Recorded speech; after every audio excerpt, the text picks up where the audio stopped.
Jérémie, chapitre 47. Voici la parole de l'Éternel adressée au prophète Jérémie à propos des Philistins avant que le Pharaon ne soit attaqué à Gaza. Voici ce que dit l'Éternel. De l'eau monte du nord, elle se transforme en torrent qui déborde.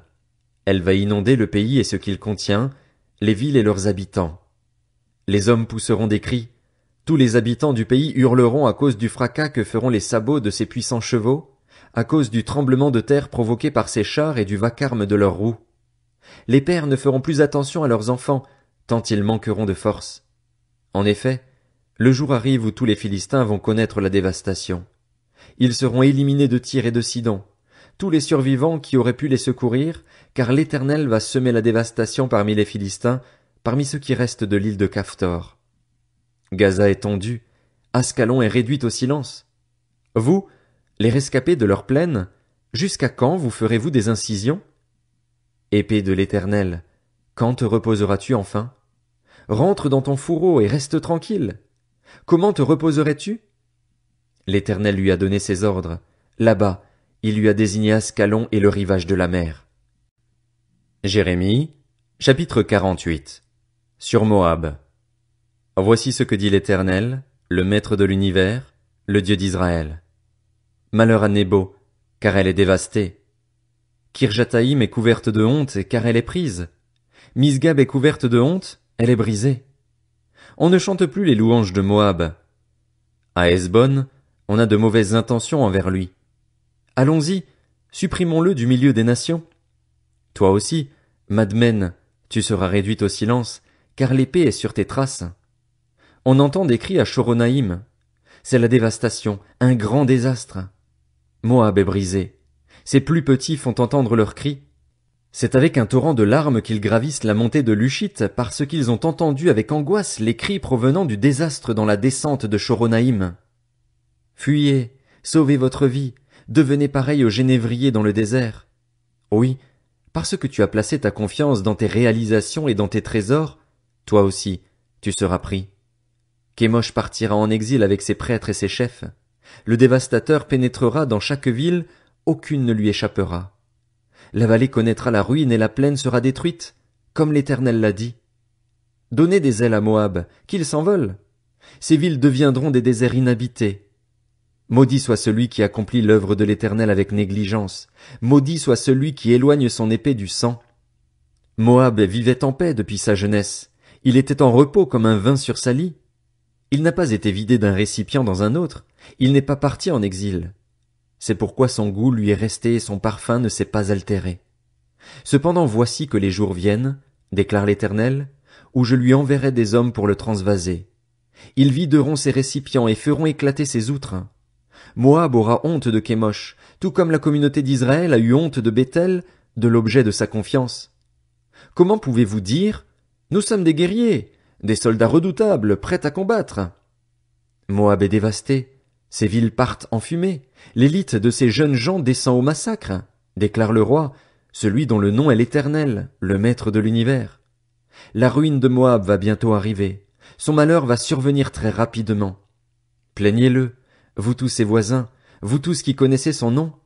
Dites, comment a-t-il pu être brisé, ce sceptre puissant, ce bâton majestueux? Descends du haut de ta gloire, assieds-toi dans la soif, habitante de Dibon.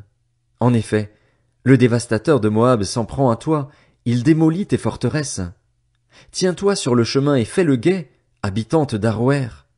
Interroge le fuyard, le rescapé en demandant « Qu'est-il arrivé ?» Moab est couvert de honte, car il est terrorisé. Hurlez et criez. Annoncez sur l'Arnon que Moab est dévasté. Le jugement a atteint le pays de la plaine. Holon, Jahatz, Mephahat, Dibon, Nebo, Beth Diblataïm, Kirjataïm, Beth Gamul, Beth Méon, Kérijot et Botsra, toutes les villes du pays de Moab, qu'elles soient près ou loin. La force de Moab a été abattue, son bras est brisé, déclare l'Éternel. Enivrez-le, car c'est à l'Éternel qu'il s'est attaqué. Moab se roule dans son vomi, il provoque lui aussi la moquerie. Israël n'était-il pas devenu l'objet de tes moqueries?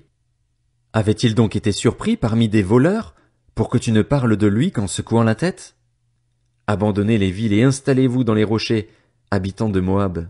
Imitez la colombe qui construit son nid dans la fente d'un ravin. Nous avons entendu s'exprimer l'orgueil du très arrogant Moab, sa fierté, son orgueil, son arrogance et son cœur vaniteux. Pour ma part, je connais bien ses excès, déclare l'Éternel. Son bavardage ne vaut rien, pas plus que ce qu'il fait. C'est pourquoi je me lamente à propos de Moab, je crie à cause de tout ce peuple. On soupire sur les habitants de Kir-Hérès. Vigne de Sibma, je pleure sur toi plus encore que sur Jaézer. Tes sarments traversaient la mer, ils atteignaient la mer de Jaézer. Le dévastateur s'est jeté sur ta récolte de fruits et sur ta vendange. La joie et l'allégresse ont disparu des vergers et du pays de Moab. J'ai fait disparaître le vin dans les cuves. On ne l'y pressera plus avec des cris de joie. Ces cris ne seront plus des cris de joie. Les cris de détresse venant de Hesbon retentissent jusqu'à Éléalé. Ils se font entendre jusqu'à Jahatz, de Tsoar jusqu'à Choronaïm et jusqu'à Églat-Shélishija, car même l'eau de Nimrim a entièrement disparu. Je supprimerai de Moab, déclare l'Éternel, celui qui monte sur les hauts lieux et qui fait brûler de l'encens en l'honneur de son Dieu.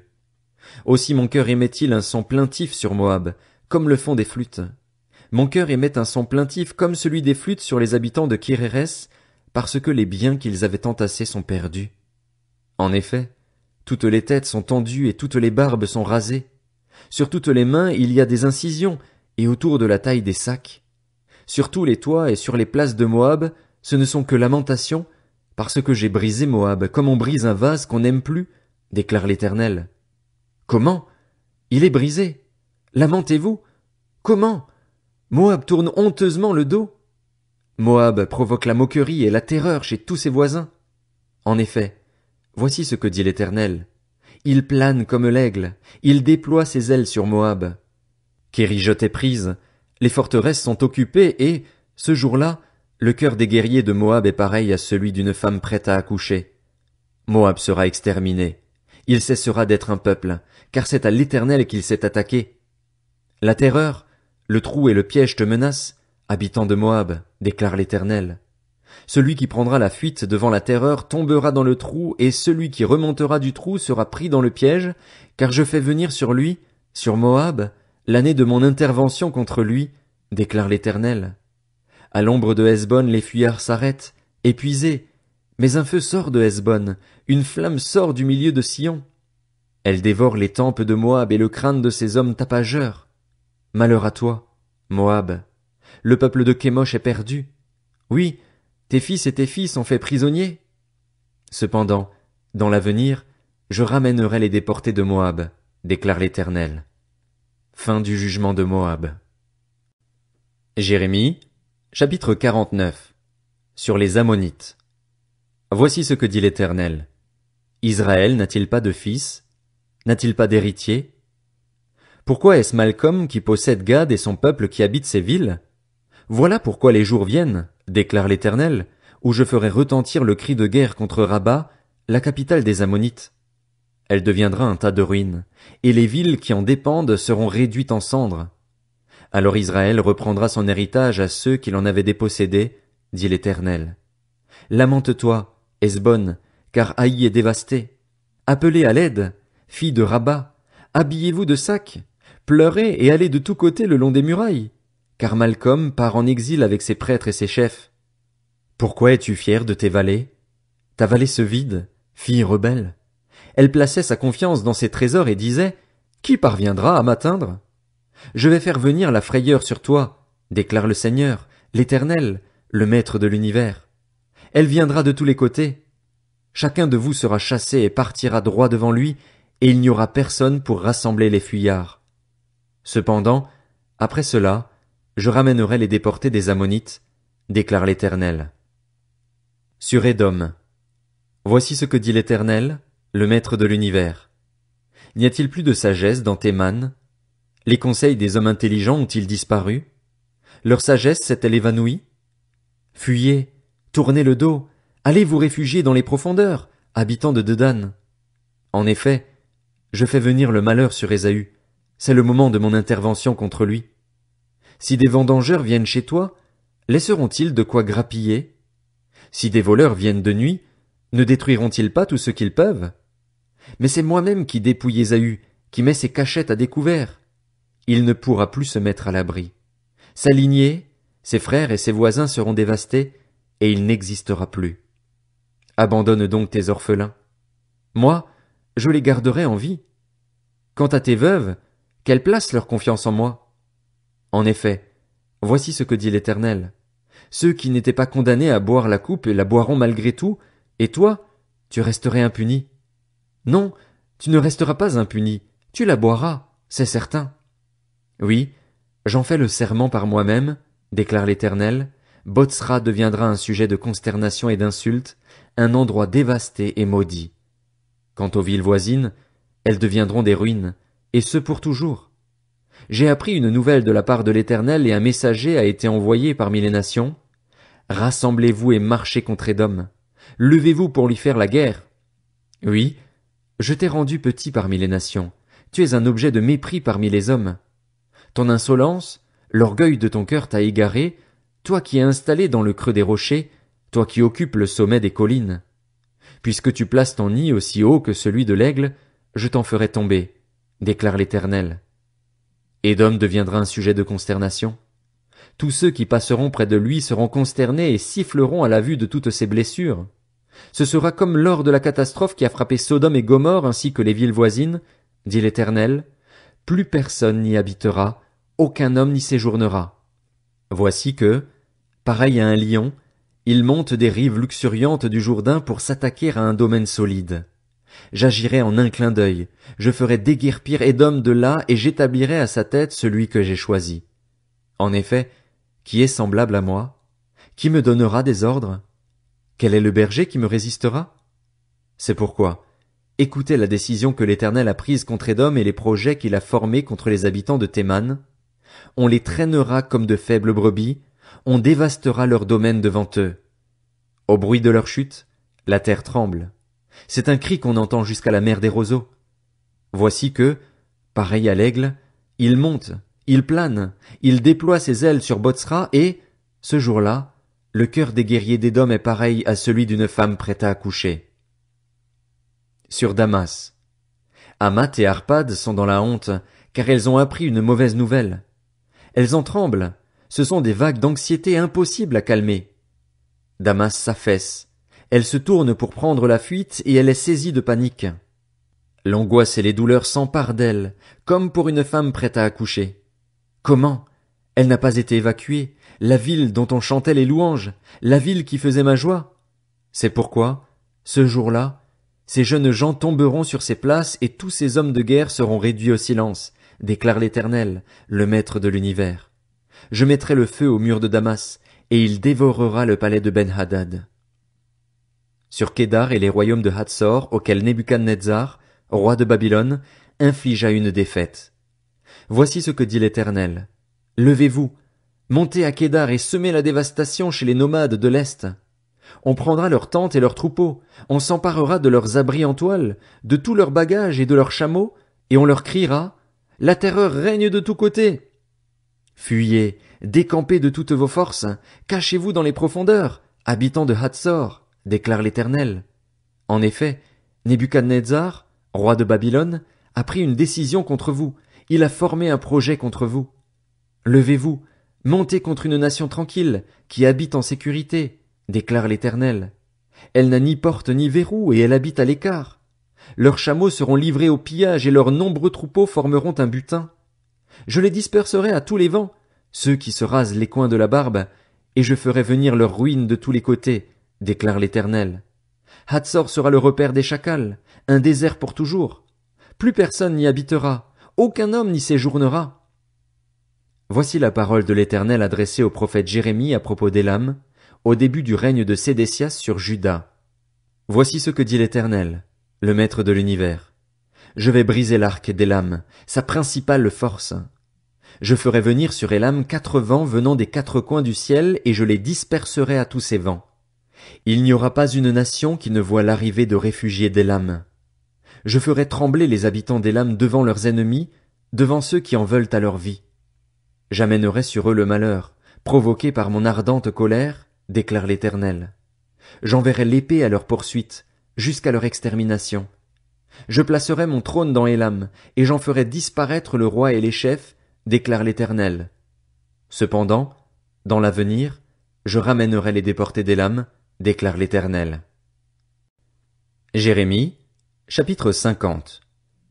Voici la parole prononcée par l'Éternel à l'intention de Babylone, à l'intention du pays des Babyloniens, par l'intermédiaire du prophète Jérémie. Annoncez-le parmi les nations, proclamez-le, dressez un étendard. Proclamez-le, ne cachez rien. Dites, Babylone est prise. Bel est couvert de honte, Mérodach est brisé. Ses idoles sont couvertes de honte, ses statues sont brisées. En effet, une nation venue du nord est montée pour l'attaquer. Elle transformera son pays en sujet de consternation. Il n'y aura plus d'habitants. Hommes et bêtes auront décampé, ils auront pris le large. Durant ces jours-là, à ce moment-là, déclare l'Éternel, les Israélites et les Judéens reviendront ensemble. Ils marcheront en pleurant et rechercheront l'Éternel, leur Dieu. Ils s'informeront du chemin qui conduit à Sion, ils se tourneront vers elle. Venez, attachez-vous à l'Éternel par une alliance éternelle qui ne soit jamais oubliée. Mon peuple n'était qu'un troupeau de brebis perdues. Leurs bergers les avaient égarés, ils les faisaient errer dans les montagnes. Elles allaient de montagne en colline et avaient fini par oublier leur lieu de refuge. Tous ceux qui les trouvaient les dévoraient et leurs ennemis disaient « Nous ne sommes pas coupables, puisqu'ils ont péché contre l'Éternel alors qu'il était pour eux un domaine de justice, puisqu'ils ont péché contre celui qui était l'espérance de leurs ancêtres, l'Éternel. » Décampez de Babylone, sortez du pays des Babyloniens et imitez le comportement des boucs à la tête du troupeau. En effet, voici, je vais mettre en mouvement et faire monter contre Babylone une coalition de grandes nations venant de la région du nord. Elles se rangeront en ordre de bataille contre elle et s'en empareront. Leurs flèches sont pareilles à un habile guerrier.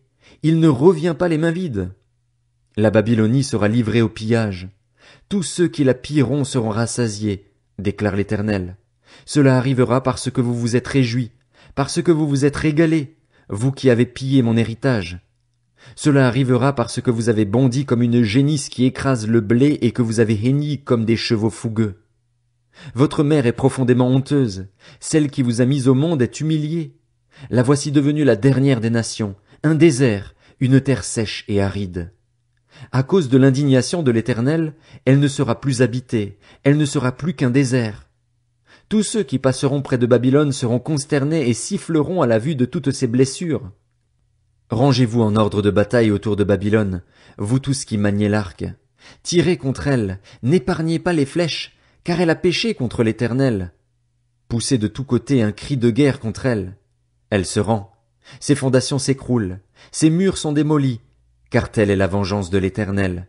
Vengez-vous d'elle, traitez-la comme elle a traité les autres. Exterminez de Babylone celui qui sème et celui qui manie la faucille à l'époque de la moisson.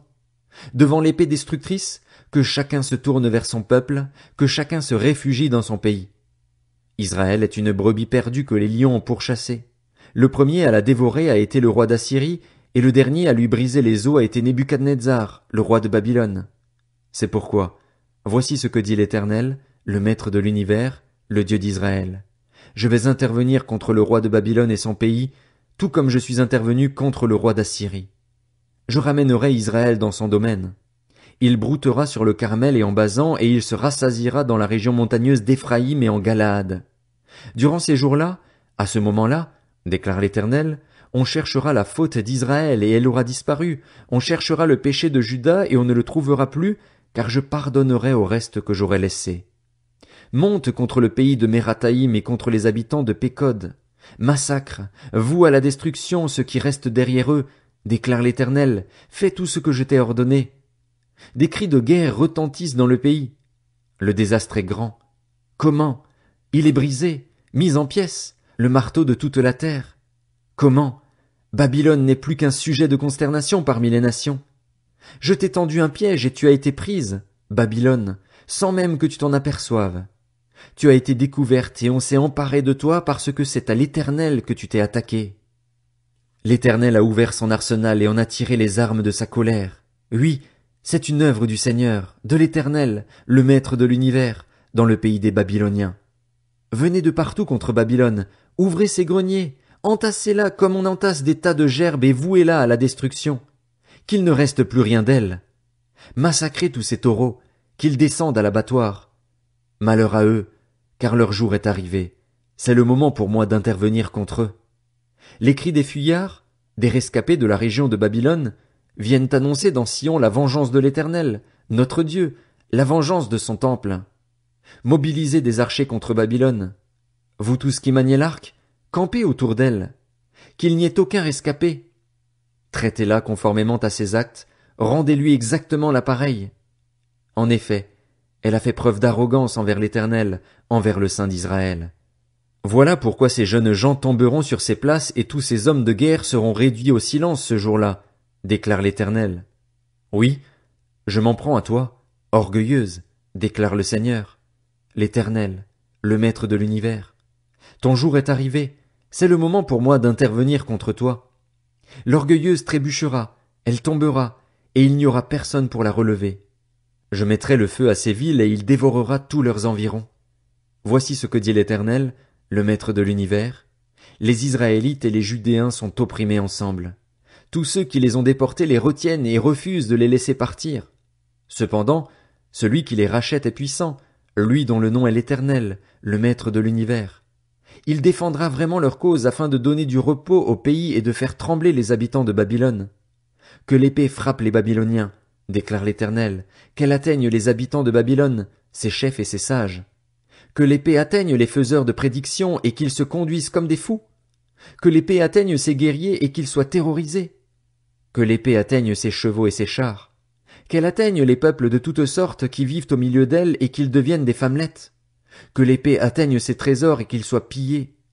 Que la sécheresse atteigne son eau, qu'elle arrête de couler. En effet, c'est un pays rempli de sculptures sacrées et il délire à cause de ces représentations terrifiantes. Voilà pourquoi les animaux du désert s'y installeront en compagnie des chacals et les autruches y éliront domicile. Babylone ne sera plus jamais habitée.